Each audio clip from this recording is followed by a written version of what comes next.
Arganissima, New York. Your exotic skin, hair, and beauty source, and your one-stop shop for all your natural and organic skin and hair care, featuring authentic organic Moroccan oil and prickly pear seed oil and much more. Bringing you only the best, straight from the source and proudly produced in the USA. So what are you waiting for? Shop today. Arganissima, New York. Your beauty is our duty.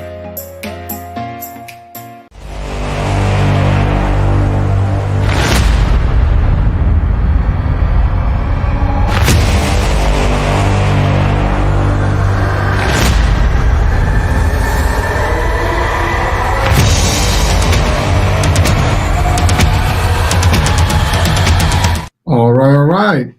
Welcome. Hello, doctor. How are you? I'm well, thanks, Hurricane. How are you today? Doing terrific. As always, I would say, great day, great everything. Can't complain. Right. Well, first of all, as always, thank you for making the time. Again, from the future to the past, the usual. Yeah, that's fine. And always, it's wonderful to be here, Hurricane, because as you know, we have people out there that are struggling with the way life is going, the direction the world is going, and struggling in their personal lives. And we're here for them. We're here to sort of make sure that they have some tips, some direction, some guidance. And it's also entertaining, Hurricane, to sort of think, how can we do better in life? It seems to be something that we humans like to do. Listen, Doc, it is, you're right. I mean, this world is just, we always talk about it and it's never ending. It's always something going on. Yeah, there is. It's amazing, but listen, it is what it is, right? We got to deal with it. It's the easy way to deal with it. Right? Accept it for what it's worth and work through it. So, and I think we're doing our best. I know your doctor doing a lot of work out there. I love, by the way, I admire your work out there. I see your posts and things. I just saw your post today about the breathing exercise, and I reposted it. And love it. I used it. Thank you, Hurricane. Yeah, it works. It works for me. It works for everybody. So last month we had an interesting discussion, and we left it off. We were talking about the bipolar, diagnosis. Yes. And we didn't have the whole time to continue the discussion, so we said that we're going to touch on a little bit. So hopefully we'll be able to do some of that today. That's all. We'll start with that. I just switched the screen, so we are cool. I'm looking at you, and also on Instagram we're live, and unfortunately in Instagram it's a little funny because what it does, when you're on StreamYard, it kind of splits the screen, so they're not centered. We're not centered, but I will replay it right on it, and so people are listening right now, but they might not be able to get it, in the right way. Before we get started, just give me 1 second, Doc.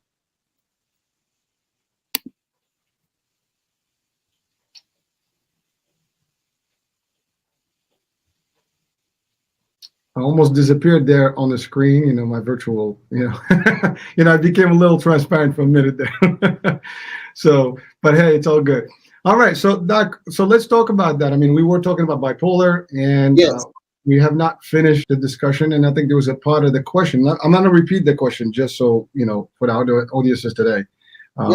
So the question was, I watched your show about dealing with bipolar disorder, and I would like first, Dr. Heim, to expand on this diagnosis and its impact on life. Also, what is double personality or define, and how can someone identify if they suffer from it, David? This was a show that I had done, and I guess the question came after that, and we're just want to address that as well. Yeah. So we want to address David's question as to what bipolar disorder is and how it impacts somebody's life. And bipolar affective disorder, in a sense, it's the most biological illness that we have in psychiatry, and yet it's filled with controversy. So psychiatry looks at a little Bible, which is called the DSM-4, where there's a consensus of how to diagnose these things. But bipolar disorder is something that suffers from knowing what to categorize, knowing how to diagnose it, because there are various differences and ideas. For example, it's normal for all of us to get sad even really sad. It's normal for all of us to get happy, even really happy, and euphoric at times. But at what point does it become a disorder? And at what point is it still normal? And so the criteria that we use is actually functioning. If you can get on with your day-to-day life, if you can still keep down your job, if you are getting on well with the people around you and not losing your relationships, then whatever you're going through is normal. But if your mood suffers to the point where you can't get on with your job, you can't get on with the people around you, and it is something that is relieved by medication, then that becomes what we call bipolar disorder. Now, the impact of this on somebody's life is actually huge. Firstly, bipolar is a diagnosis that can affect anybody from any walks of life, and it has a really close association with people who are really creative. So there are musicians like Robert Schumann that probably had bipolar, writers like Sylvia Plath and Ernest Hemingway that probably had bipolar, and visual artists like Jackson Pollock or Vincent van Gogh that probably had a form of bipolar disorder. So it's that extended emotional range that creative people have. So when you get a bipolar diagnosis, the important thing is actually to know that it is the most biological diagnosis that we have, and medications actually help. So one of the wonder drugs is lithium, and lithium has been with us for over 70 years, almost 75 years, and it saves lives. The problem is that while you're on it, you don't feel that it's saving your life. But with the diagnosis of bipolar 1 affective disorder, to be able to keep your emotions stable and within a certain range, rather than going too high or too low, can actually save lives. So that's a small overview, Hurricane, but where do you want to go with David's question now? Well, no, so thank you, by the way, Doctor. And I know we expanded some of that last time. But yeah. The second part was like the double personality, I guess, diagnosis. Is there such a thing? And, in the show, I had asked the question, and, it was stated that it does exist, but, what is the actual true psychiatry definition of it? Yeah, okay. So bipolar disorder and what used to be called multiple personality disorder, okay, are two separate things.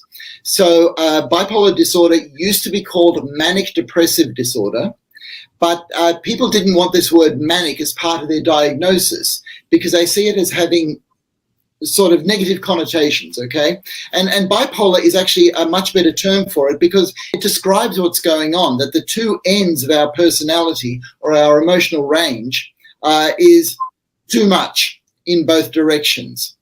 But multiple personality disorder is a different thing altogether.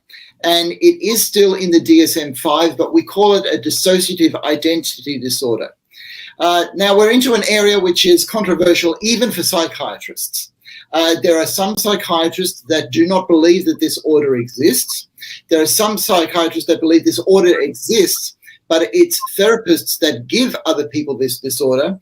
And then there are other psychiatrists that say this actually exists. And so what was it? It was a movie in the 1950s called The Many Faces of Eve. There's another movie called Sybil that explored this phenomenon. And there was a series called The United States of Tara, which was on Netflix or on social media probably about 5, maybe 8 years ago, that explored this particular diagnosis. So does the diagnosis exist? Yes, it exists. And there's a lot of body of research behind it. It's very different to bipolar. And what it is a disorder that is characterized by people having different ego states. All right. Now, this is very difficult to understand, but we talk about the subconscious mind and the conscious mind, and we kind of understand what we're talking about there. But if you think that some people can have conscious minds that are different, and we're all different in different situations, if you take that to the extreme, so you may find yourself acting one way in the presence of, let's say, your father, Hurricane, okay? Whereas with your children, you act a different way. With your work colleagues, you act a certain way. And you sort of go, okay, so I can see who I am in the midst of all of this, but sometimes it looks like I'm different people to I'm different things to different people. So that carried out to the extreme where you actually are different people, even to yourself, is the basis of what a dissociative identity disorder actually is. Now, okay, now I've got to say to you, Hurricane, I'm a bit weary about getting into areas that are very sort of, how should I put it? I won't say spooky or weird, but extreme in our experience, because I have treated people that have this experience, and it is a real disorder, and it causes a lot of problems. And sometimes we, in our curiosity, sort of look at these things and say, hey, that's really cool, or that's really strange, and it becomes entertainment to us. So out of respect to people, I don't see this as entertainment. This is something that needs to be worked on, because people are actually suffering from this, and there is therapy that can help, although often it is years and years of therapy. Well, thank you, Doctor. And again, you're right. I mean, this is everything that we cover. It's serious stuff. I mean, you're talking about about personalities. You're talking about action that can be detrimental health-wise, or the outcomes of whatever the person may be going through can be bad, right? Yeah. We've covered a lot of grounds already, and we're going to continue doing this as long as we have this show going. But you're right, Doctor. It is not easy for us. When you hear a question, it's one thing, and it gives you a clarity on what it is. But for someone that's going through it, typically that is not. I don't think that person is enjoying at that point wherever they are. And to your point, going through the phase and getting through the treatment and how long, whatever it takes, it depends on the personality. I guess if someone can be treated sooner than another person, depends on how they commit and how much they put in, and how far they are, right? Yes, that's right. Now I have to put in a real psychiatric type thing to say, because I'm concerned when people like David put divided personality together with bipolar, because there's something in those two things that kind of look the same, but they're very different. And what I do need to say is not to diagnose yourself. All right. If you feel that there is something that needs to be worked on in you, then go see a doctor and trust the doctor's diagnosis. I mean, doctors go to medical school for 7 years for a reason, to find out if there is something that should be done, or if this is something that, we can just talk about and move on from, because it's a very subspecialized area. And one of the disadvantages of our society that has a lot of information is that it's really hard to wade through information, or to know what level of information we're actually operating on. Because what is information for me is very different to information for people who are afraid that they might be going through something. And so it comes back to trust, Hurricane. If we can find doctors that we trust and build up a relationship, then we can go to a place where things can be treated if they need to be treated. Well, Doctor, thank you so much for that, because it is. I mean, obviously the question was related to the show. So, yeah. And again, for me, I get it, because, for the most part, for someone who doesn't know, these things can be almost overlapping in a normal mind. I mean, there's no such thing as normal mind. Let me be clear. But and like the common understanding of it is like, I've actually thought they were the same myself, because that's how it can be portrayed a little bit. And, in movies and stuff, you don't know exactly what it is, because there's no diagnosis. That we are getting, feedback from a doctor such as yourself. And by the way, thank you for clarifying. I mean, you're right. Someone needs help. They should go and seek help. And there is help available almost everywhere. It's just a matter of finding. But I think you and I, we have touched on this, the idea that not everybody is willing to admit that they have a problem, or are willing to go to see a psychiatrist, or because of the stigma, because of how it's been historically portrayed. I mean, you talk to someone that going to seek mental health. Ooh, that's taboo, right? Like, we can't talk about that. It becomes very difficult. And so encouragement, is needed here. And I think, one of the things that, Doctor, you do all over the world is that you are bringing this to the people. You are bringing the idea that you can reach the doctors. Yes, yes. And I want to talk a little bit about movies and television series, because the difference there is the purpose of movies and television series is entertainment, all right? And so we get entertained by seeing things that we find curious or bring us pleasure, bring us joy, or take us on a ride of some sort. And that's fine. But sometimes movies and television series will use very serious subjects to bring us that entertainment. And so often we look at a movie or a television series and we identify with what's going on. We think, oh, maybe that's going on in me. And that's where we cross a line between normal and identification with things that are going wrong.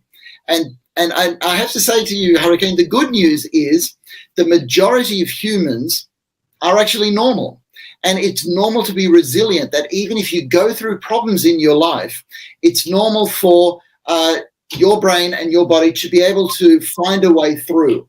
In a way, that's what survival of life is. We all encounter problems, but it is part of the human spirit to look for and find a solution to move forward. And I got to say, as human beings, we actually do that really well. Okay, but there is things in our society at the moment that seem to be pushing us towards this area of mental illness and mental unhealth, if you want. And that's where sometimes this blurred line between what is science and what is entertainment is not always helpful. Well, Doctor, you touched on something that I always debate with, because you're right. I mean, we watch movies, and you clearly stated it's entertainment, but it's also influence. It is affecting how people think, and it is almost guiding people. It's suggestive enough. It's hypnosis in a way. I mean, we've covered some of that as well. So we are basically subjected to this information, and then you become some of that, and you even behave sometimes the way it is. Yes. Depending on what character you incline to, you turn to be exactly like them, or you want to mimic them. And it becomes good or bad, depends on whoever you pick. I mean, you pick somebody that's evilish or devilish, you're going to have, similar tendencies. You pick someone, that you enjoy as a good character and good charismatic personality, whatever, helpful, charitable, you might be the same. But it is powerful enough to change people's behavior, and it is intended to. I mean, it's a marketing tool. It's the same thing as any marketing, process. Yes, yes. And so this brings me to the idea of mentorship, because mentors are very important in all of our lives, people that we look up to. And generally speaking, the people that we look up to are people like parents, older siblings, older friends or coaches or teachers. But we now live in a world where our influence is coming from social media.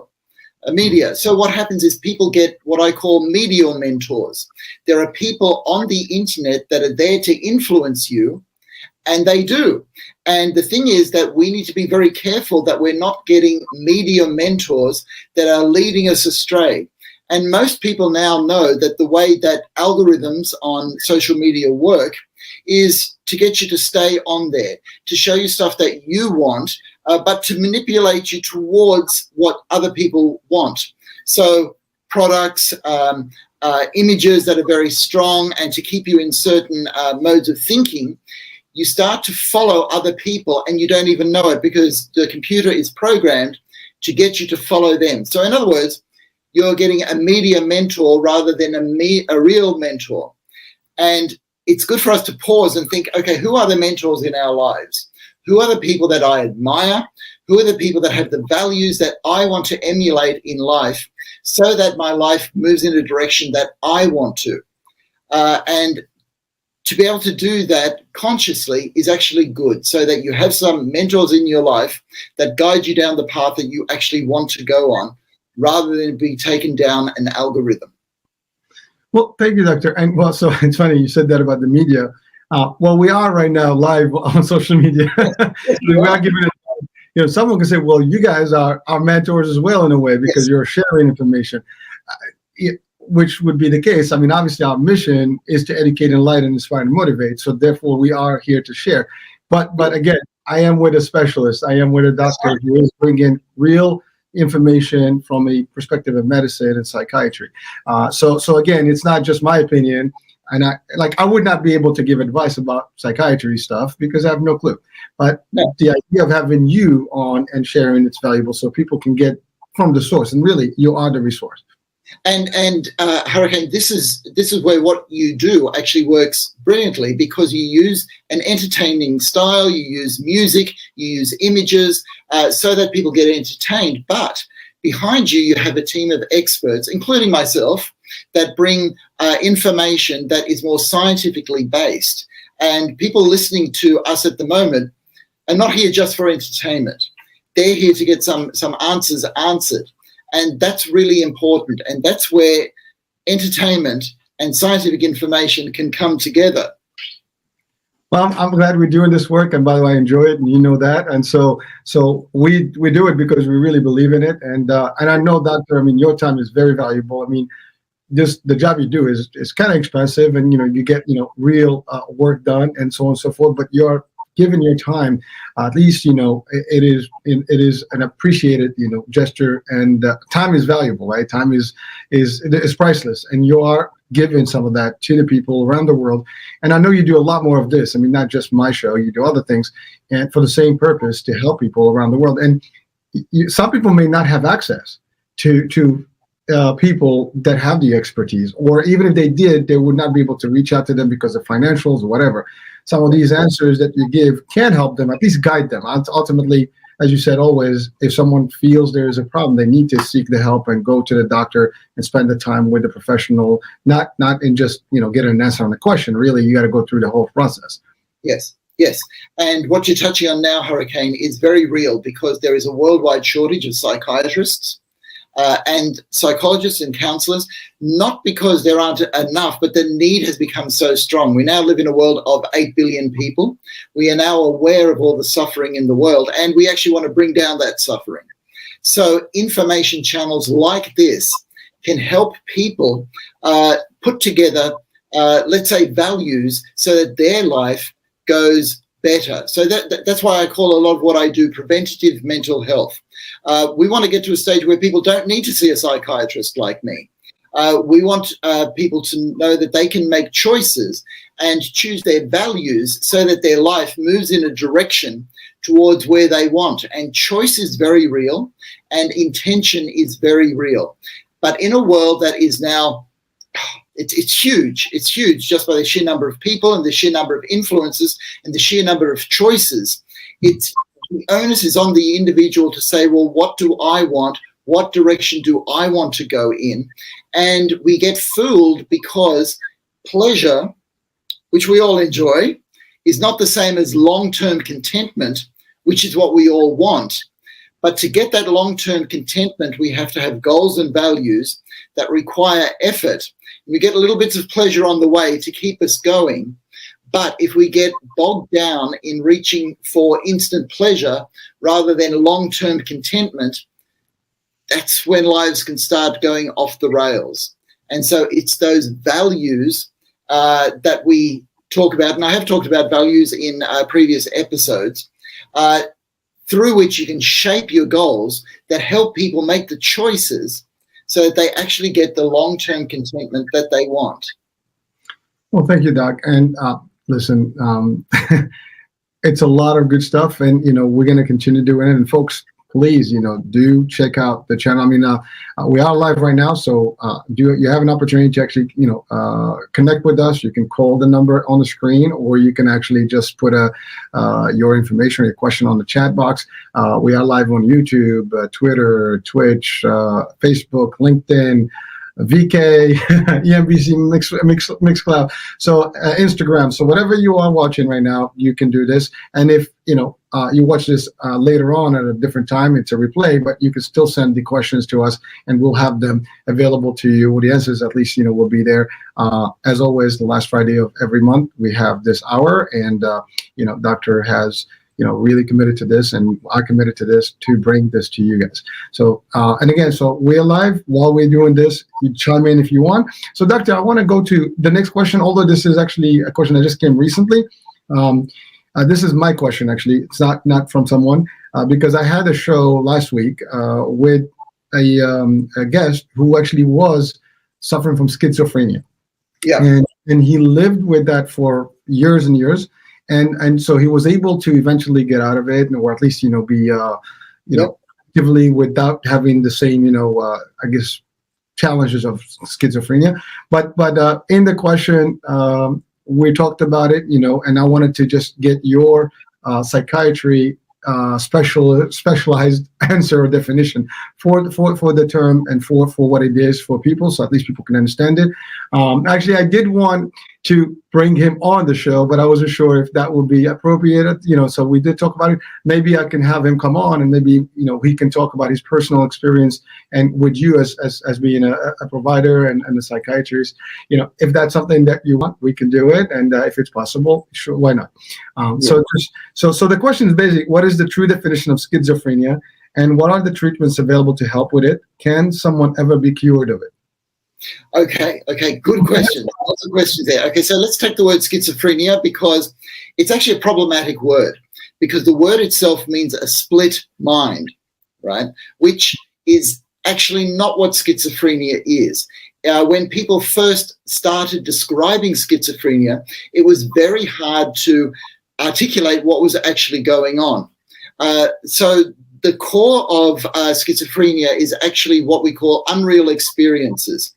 So hallucinations, hearing things or seeing things that aren't there, or delusions, believing things that are possible but not happening, or impossible, and yet the person feels that they are real. So the essence of schizophrenia is having unreal experiences. Now, that's a real problem, because we have to make judgments about what is a real and an unreal experience. Okay, so something that becomes very important to somebody who has schizophrenia is the idea of insight. If the person knows that they're having unreal experiences, then their prognosis, so in other words, how they're going to do well with treatment, is much better, right? When somebody doesn't know that they're having unreal experiences, that becomes a real problem. So I'm going to move from one term to another. I'm going to move away from schizophrenia to a term called psychosis. And psychosis means having unreal experiences. And that overlaps now with taking certain drugs. Like if you take methamphetamines or ketamine or LSD or a variety of these drugs, you will have unreal experiences. And people like having these unreal experiences because there's a certain entertainment and pleasure value in it. However, it's usually transient, and people then come back to knowing what reality is, and it's a shared reality. Unfortunately, there are a lot of people, and I get to see them, people who have taken, let's say, marijuana, a lot of marijuana, or LSD, where they don't come back to what we know is reality. And so the psychotic experiences or the unreal experiences can linger and sometimes become, I won't say permanent, but a major feature of their life. Somebody with schizophrenia is somebody who has psychotic experiences probably due to their genetics. There is something in their genetic makeup that means that they are at risk of having unreal experiences. And the way that I look at it, Hurricane, is that anything that can go right in our body or brain can also go wrong. So just like you can get cancers, which is something going wrong, or ulcers in your stomach, which is something going wrong, or degeneration in your eyes, or diabetes, or heart disease, which are all things that are going wrong. Something like schizophrenia is something that normally works well in the brain going wrong. So I'm starting to put together a picture of something that is an illness just like any other illness that occurs in the brain because of the way the brain is wired. However, there are things that we can do to make sure that even if you suffer from something like schizophrenia, and schizophrenia is a real burden, it's a difficult disease, and it affects about 1% of the population, and that has stayed at about 1% almost throughout the world and almost since we've been recording it. There are some things that you can do to keep it under control. So the number one thing is medication, and our medications, they're not perfect, but they are better than medications used to be. But I'm actually looking at doing a study about what makes people with schizophrenia do better in society than not. And Hurricane, the answer is a family, people around them, day-to-day support, because the people that we love are part of our reality. And if the people that we love start saying this is not real, you tend to trust them more. We actually share more reality with the people that we live with and love. So in my own practice, I look at the people who have done well with schizophrenia, which is a difficult disease, or the people who have not done well. And the difference is that backing of a family and people who are there to share love, which is sharing reality. So that's a small snapshot of schizophrenia. Well, doctor, I mean, thank you for breaking it down. I mean, it seems that it's a difficult one. And, you know, to your point, there is, you said 1%. That's still a big number when you're talking about 8 billion people on the planet. It is a big number. Yeah, it is huge. And unfortunately, there's other diseases and so on and so forth. But this one, to your point, is pretty difficult because if the reality realm is almost convoluted and you're not sure where you stand, that could be a problem. I mean, yes. This is a philosophical question. Is this a real world? What's reality? What's not reality? And yes. we all adjust to reality based on the set of things that are around us. If are they recurring? You know, all the things that are happening are the same. But when you start seeing things or hearing things that are different, whatever the case may be, yes. that changes dynamics. And you're right. I mean, if you're taking some leisure, you know, medicine or whatever you call it, like, you know, in terms of marijuana and some of these things, you know, or greens, it can be leisure, it can be fun, but also it can have some serious, severe, you know, issues that can happen. Yes, Message to people, be careful. Yes, it can. And so one of the questions that comes up is, can it be cured, right? Yes. And that actually comes down to, well, what caused it in the first place, right? And for most people, taking some sort of a substance like marijuana or LSD is part of the picture of their psychosis, okay? So the thing is that, can it be cured? Well, we've got to do what we can to stop taking those substances, to stop with the LSD, to stop with the marijuana, to stop with the methamphetamines, to stop with the ecstasy, okay? And then we go through a period of time where we see if people still have unreal experiences. And if they do still have unreal experiences, then medication can help.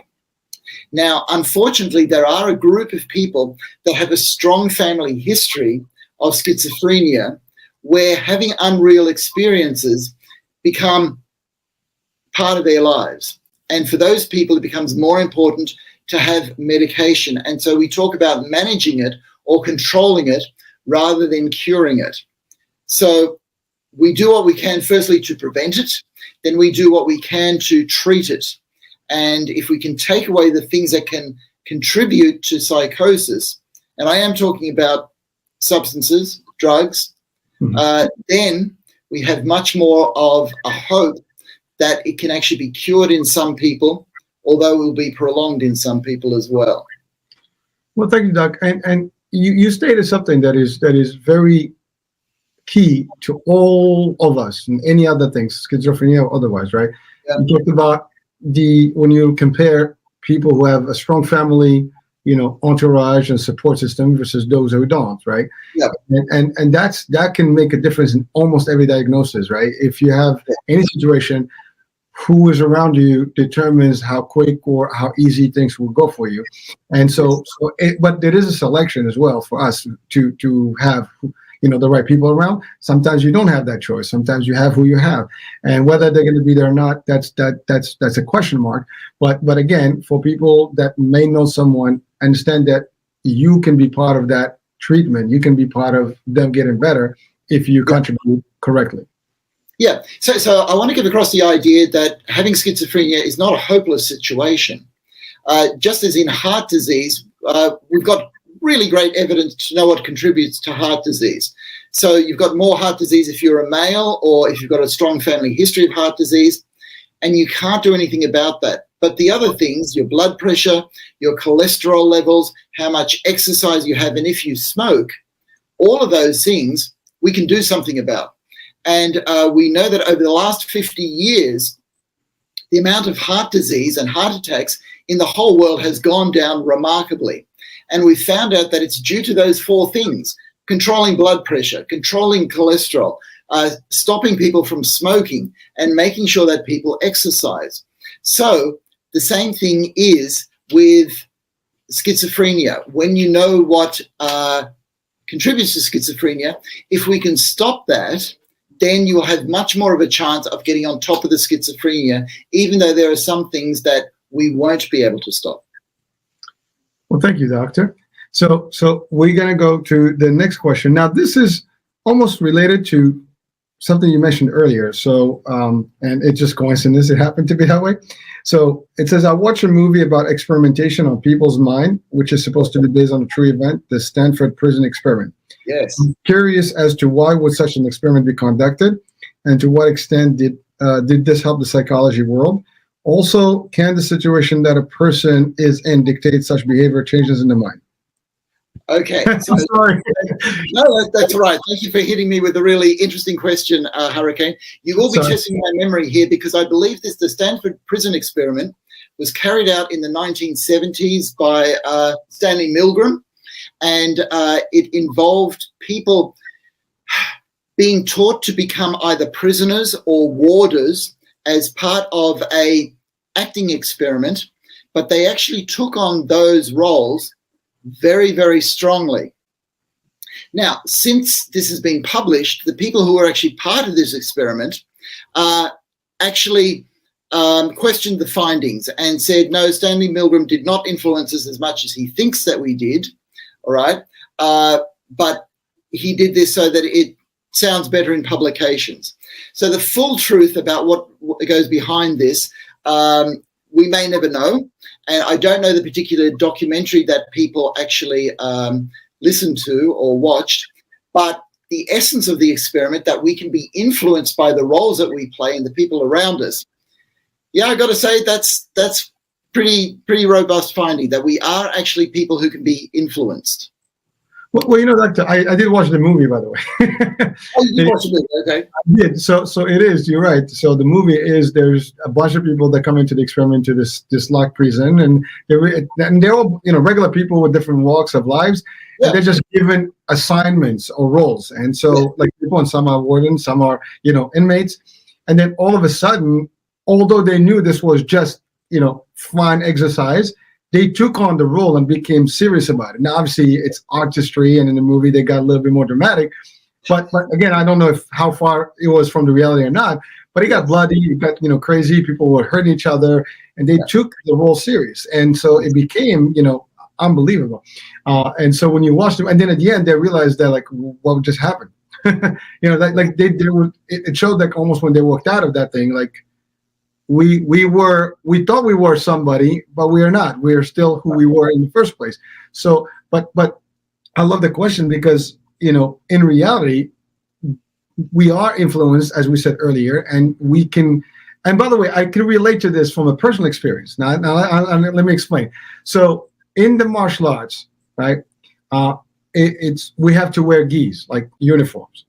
And I can tell you this for anyone watching and listening, even if you're a policeman or law enforcement, or any type of uniform, you know, body, right?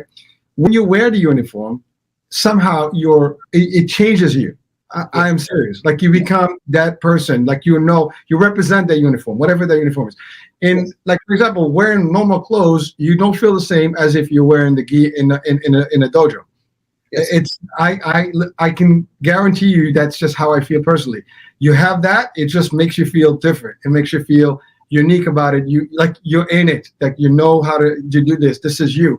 And it's, you know, that it's two different persons, you know, between the one that's outside of it. Although you can do the same work without a uniform, but the uniform gives you some sort of a high. I don't know what it is, but it changes the way and maybe that's a question to you, Doctor. Is there a chemical, you know, in the mind that it gets triggered, or whatever it is, but it does change you, how you feel.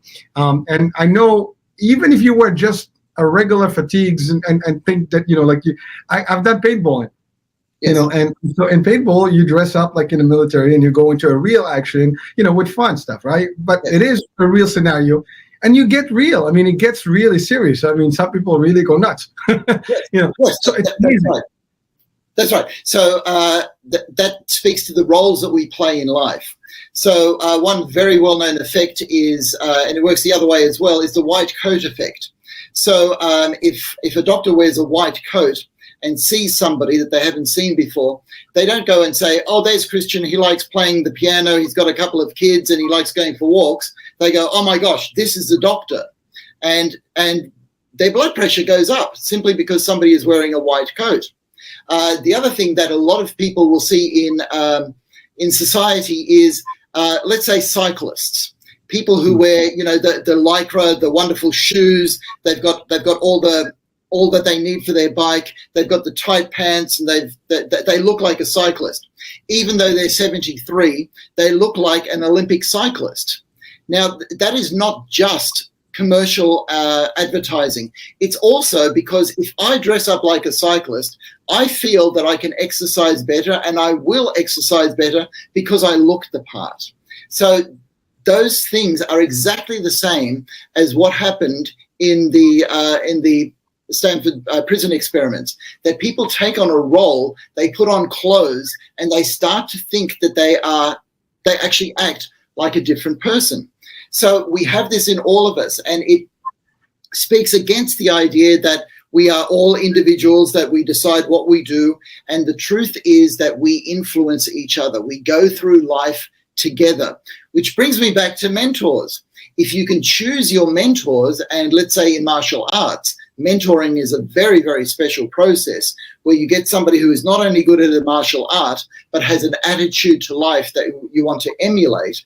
If you choose your mentors, then it's like putting on the coat or the clothing that will help you lead a better life or to live a better life, whatever that means to you as an individual.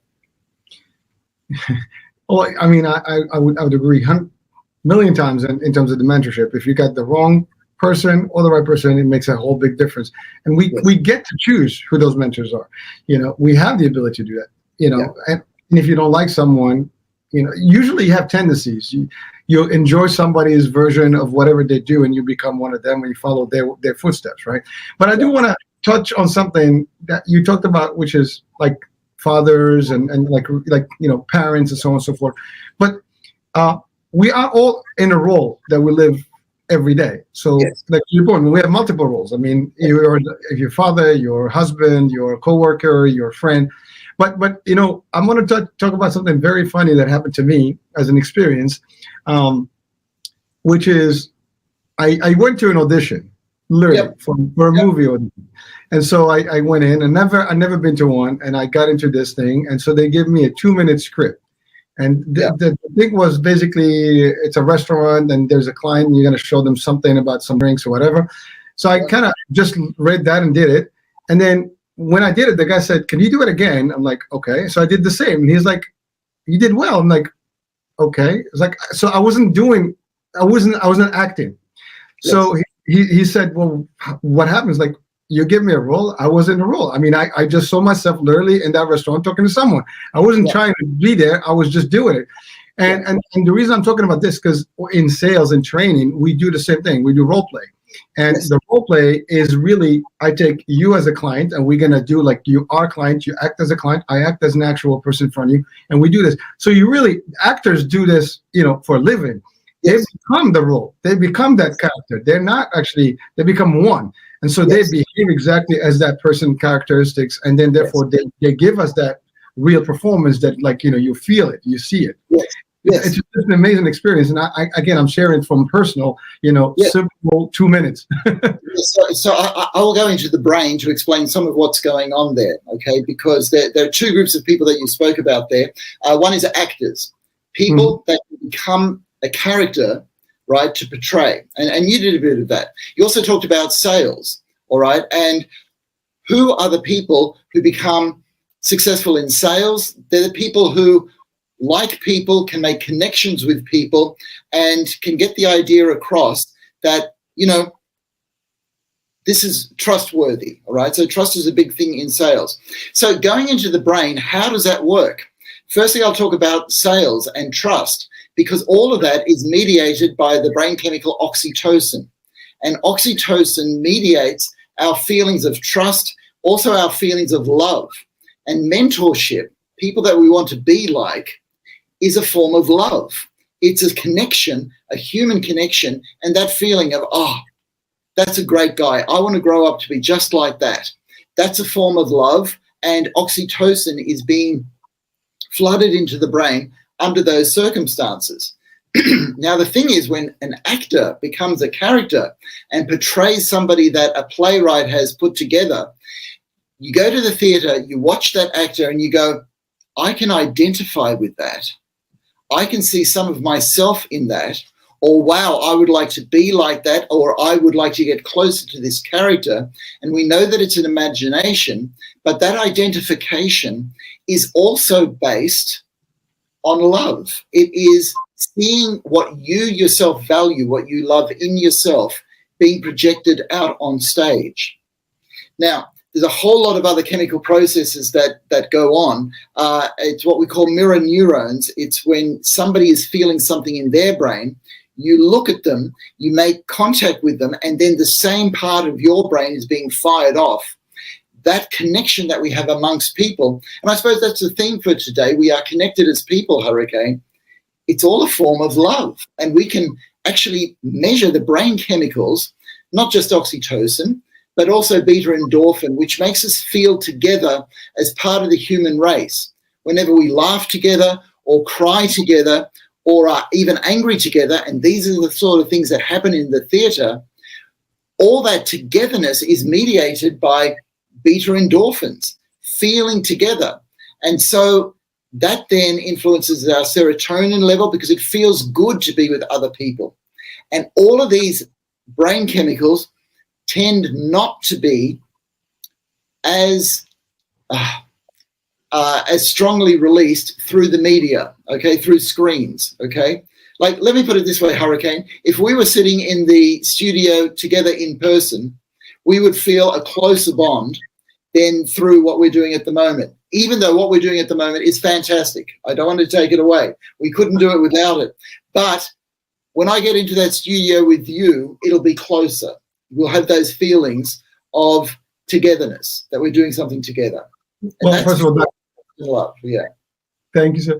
Well, we will have that moment one day. I mean, I know you're not on stage, but no, we'll make it happen. We'll be together in one place. If you're in the States or if I'm in Australia, we're going to make sure our show is done from the same space. We'll talk about that, yes. Yes, sir.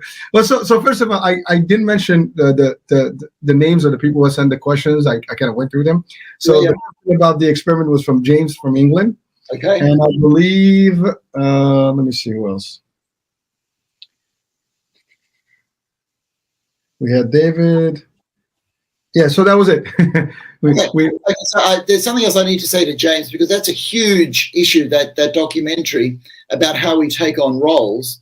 And what we learned through that is that there's a lot more going on inside us as human beings than we like to think, okay? And there's a lot more that has to do with how we interact with each other. And we are moving to this idea that our brains are actually connected, right? So one of my favorite parts of the brain is called the anterior cingulate gyrus, and it is a part of the brain that almost transmits feelings to each other. This is called empathy. So we grow to be like the people that we are around, and it's a very real phenomenon. So the idea is to choose the people that you're around, to choose what goes into your brain, because computer specialists know garbage in, garbage out, all right? But that also means good stuff into you will result in good stuff out of you. So if we can make choices to get good stuff into our brains, and the people that we interact with being helpful, and I like good people, I like to influence other people in a good way as well, then we're actually on this spiral of helping each other get through life. Doctor, I have to say, you said a key word. You love to give good stuff to people and good vibes and good frequency and energy. I thrive on that. And, I hope that a lot more people do that every day and we can make a difference. And that's unfortunately, we see some of it, but not a lot of it. And I hope there's more. That's all. Yes. Yes. So Doctor, I have another question. And although, I do have a question that is literally past, meaning it was literally for February, and it was about, and we do have a little over 10 minutes. It was about the celebrating the Black History Month. So I know we passed in March, but if you don't mind, I want to just ask it because I want to make sure that our friend gets the response. Jamil, is that okay? Yeah, Jamil. Yeah. Yep. All right. So as we are celebrating Black History Month, we reflect on Black heritage, race, and racism in the U.S. My question is, what does racism do to a mind that is being subjected to it? What drives someone to feel superior than others? Very deep question. They're huge questions. They're wonderful questions. And I suppose one thing that's really happening in today's world is we are grappling with these questions. And we are grappling with these questions ultimately because we want to make the world a better place, all right? I'd like a world without racism. I'd like a world where everybody gets a fair go. That's an Australian way of saying let's do without racism. I'd like to think that we can live in peace and harmony as people who are together. All right. So we're trying to do that. So what makes people feel like they are superior to other people? Unfortunately, one of the ways that evolution works is this idea of survival of the fittest, which brings in the idea of a hierarchy, that there are some choices that we can make that are better than others. There are some things that we can do that are better than others, but it also brings in the idea that some people are better than others, right? Mm. And that is fundamental because we all would like to find the best solution to whatever the problem is. If the problem is climbing the mountain, you will prepare to say, what's the best way to get up this mountain? Because our life is in danger. So we want to find the best one. The trouble is that there are a lot of ways up the mountain that could work, and it just becomes a matter of style or opinion as to how to get up that mountain, right? However, in a quest for being the fittest to survive, we start off having power hierarchies or dominance hierarchies, and people motivated to show that their way is better than other people's ways. So there's competition, which is not bad in itself. Anybody who enjoys sports enjoys competition. The thing is to find a society that can say, okay, if we have the competition and we find a way that is better, can we all move towards that together to help each other? Because when we look at the problems in life, right, if we use the mountain climbing analogy, the people who think they have overcome that problem have not overcome it so that others behind them don't overcome it. So the real way to overcome a problem is not overcoming a problem just for yourself, but also for everybody else. So in other words, to share knowledge and to share ways that work. And I got to say, that's a wonderful thing about social media because we can share those ways. This is sounding a bit too here, Hurricane, all right? Well, Doctor, thank you. And so there's two things. I get the competition part, right? It's okay to be competitive, and that's part of life. You want to be, people, and it's equal, right? You want to compete, you just got to do more, right? You got to perform better, right? That's one thing. But like when it comes to race, people don't select their race. You're born into who you are, right? And it's a matter of you're being judged on what it is. I think that's what makes it a little bit more different. Yes. I didn't choose to be this, right? Or what my background is. And so therefore, why am I being subjected to something just because you happen to be this? It's not in reality, we are equal humanity. We can talk about it from an equal perspective, but as you said, the survival of the fittest, evolution, but it's what gives, I think that's really the question. It's a difficult, I'm sure we're not going to answer that question, but it's a tough one. Okay, but I'm going to reframe it so that we look at the positive. Okay, let's look at the flip side of racism, right? Racism is saying that somebody is different from me and I will push them away, right? The flip side of racism is actually the idea of family. These people are special to me. These people are close to me. I am kind of like these people. And therefore, the idea of family is that we're together. And two people who form a new family have to get to know each other and tolerate each other and accept each other and then even celebrate each other to become a family. So the challenge is not how do we stop racism, but the challenge is how do we become one big family? And we've actually got some science about this, Hurricane. The science is this. If we look at, let's say Chinese people who immigrated to the United States or to Australia, they met with persecution when they first came there. But then the people, let's say, of Sydney got curious about the Chinese people and about their food. And now we not only embrace Chinese people and their food and culture, around the world, we will even argue as to who has the best Chinatown. Is it San Francisco? Is it New York? Is it London? Is it Australia? I got to tell you, the best Chinatown is in Australia, of course, you know, because I'm in Australia and that's part of my family, right? But the point is that once we got to know Chinese people in Sydney, they were embraced and even celebrated, and they are now part of the culture. Now, this is actually the science of the mere exposure effect. And it was articulated in the 1960s by somebody called Robert Zedonk, who said, if we get to know people, if we get to spend time with them, we actually get to like them. And that has been shown to be true. One of the problems is in a society is we are all being asked to get to know people without enough time. The process that I talked about with the Chinese people, that took 100 years, okay? And over that time, we got to know and like the people. If you try to force people to get to know people and to like people, you can't force people to like them, so you end up with a word like tolerate, all right? We'll have to tolerate these people, which is not the same as liking people. So the way through something like racism, and I work a lot with people who have mental illness. How do you decrease stigma towards mental illness? Well, you give them a job, you invite them to work, you get to know them, and you go, you know what? Aside from this illness, you're a person just like me. And that experience of you're a person just like me is what brings families and makes them bigger. So these days at workplaces, you have like cultural ambassadors to make sure that people get on so that people feel they're part of a family. And whatever family it is, be it an actual family, a place of work, or a country, the culture is changing all the time. And the idea is to invite people into that family more and more and to celebrate the differences and even have a laugh about them. I know that's idealistic, but that's starting to happen. Well, Doctor, you know, I love what you said, you know, but let's turn into the positive, because we do live in a global village, if you want to call it that way. I mean, this globe of ours. I mean, you're in the future. I'm in the past. You know, you're on the other side.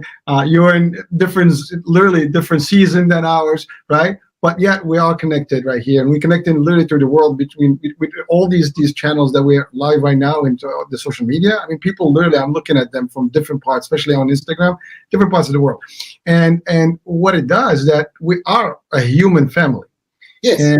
And we all are striving for the same stuff, you know, to live happy, to have, you know, some sort of a good income, good money, whatever, live a certain life and enjoy everything. So that's the thing. So I think, if, to your point, if we start thinking from that ideology of we are one humankind, we are all, you know, sharing the same family, on this planet, we should be able to coexist better. Not so much to tolerate, because to your point, tolerate is like, I am just absorbing you. That's kind of like, right. I see. Yeah. You know, I shouldn't be absorbing someone. I should be just embracing someone for who they are, and that's it. And so it's a big difference in how you look at it. Now, I get it. There's always going to be a percentage of people that just going to remain who they are and how they see the world from their lens. But I still believe that the larger majority now is open to diversity, to open to change, to different. And I think that's been, you know, a great, you know, but again, it took centuries.